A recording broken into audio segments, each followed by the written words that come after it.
जटाकटाह सम्भ्रम प्रमन्निलिम्बनिच्छरि विनोदवीचिवल्लरी विराजमानमूर्धनि धगद्धगद्धगज्ज्वलल्ललाडपट्टपावके किशोरचन्द्रशेखरे रतिप्रतिक्षणं मम धराधरेन्द्रनन्दिनी विलासबन्धुबन्धुरस्फुरद्दिगन्तसन्तति प्रमोदमानमानसे कृपाकटाक्षधोरणी विरुद्धरुद्धरापति वसिद्दिगम्बरे मनो विनोदमेतु वस्तु मे जटाभुजङ्गपिङ्गलस्फुरत्वनामणिप्रभ कदम्बकुङ्कुमद्रवप्रलिप्तदिग्वधूमुखे मदान्तसिन्धुरस्फुरत्वदुत्तरीयमेधुरे मनो विनोदमद्भुतं विवर्तभूतभर्तरे सहस्रलोचन प्रवृत्य शेषलेखशेखर प्रसूनधूलिधोरणी विदूषराङ्ग्रिकीटकुभुजङ्गराजमालय विभक्तजाटचूटक श्रियै चिराय जायतां चकोरबन्धुशेखरः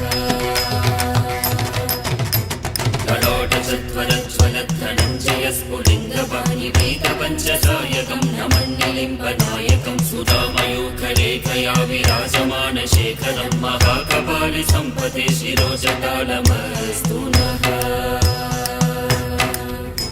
करालपालपट्टिका ढगद्धगद्धगज्ज्वलद्धनञ्जयाहुतीकृतप्रचण्डपञ्चसायके धराधरेन्द्रनन्दिनी कुचाग्रचित्रपत्रकप्रकल्पनेकशिल्पिनी त्रिलोचने रतिर्मम नवीनमेघमण्डली निरुद्धदुन्तलस्फुरत्कुमूनिशीतलीतमः प्रबन्धबन्धगन्धरः निलिम्पनिर्झरीतरस्तनोतु कृत्तिसिन्धुरः कलानिदानबन्धुरः श्रियं जगन्तुरन्दरः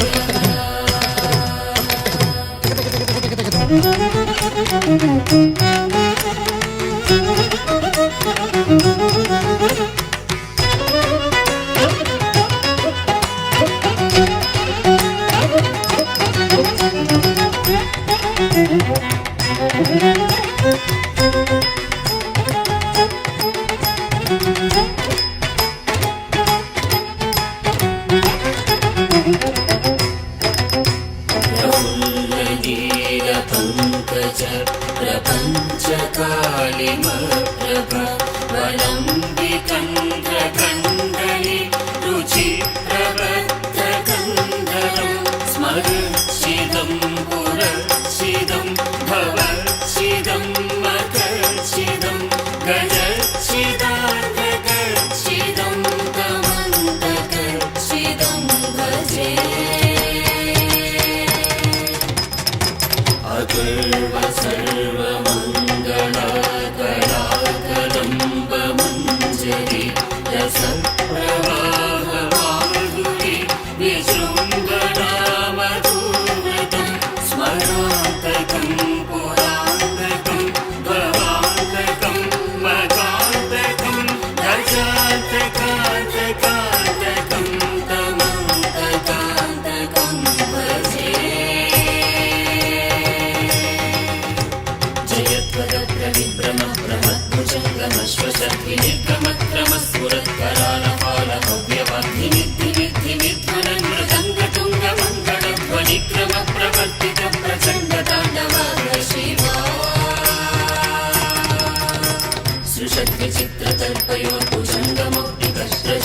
सुषद्विचित्रतर्पयोर्भुजङ्गमुक्तिकस्त्रशोगरिष्ठरत्नदोषयो सुहृद्विपक्षपक्षयो तुषारविन्दचक्षुषो प्रजामही महेन्द्रयो समप्रवृत्तिकट्कटच्छदाशिवं भजाम्यहम् कदा निलिम्पनिच्छरे निकुञ्जकोटरे वसन्ति मुक्तदुर्म सुमतिः सदा शिरस्तमञ्जलिं वहन् विमुक्तलोललोचनो ललामफाललग्नकाशिवेति मन्त्रमुच्चरन् कदा सुखी भवाम्यहम्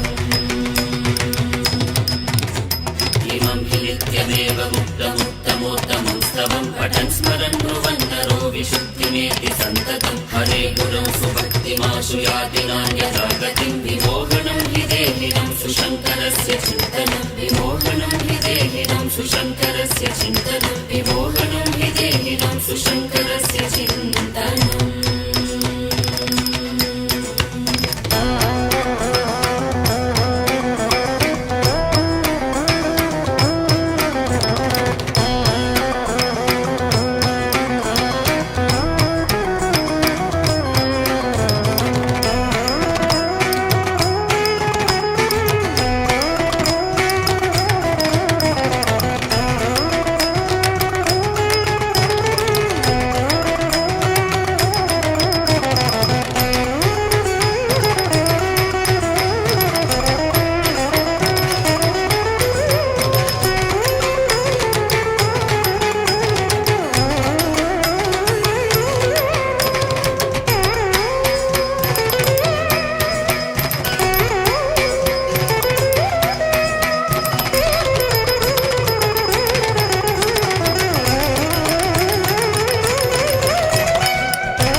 Shiva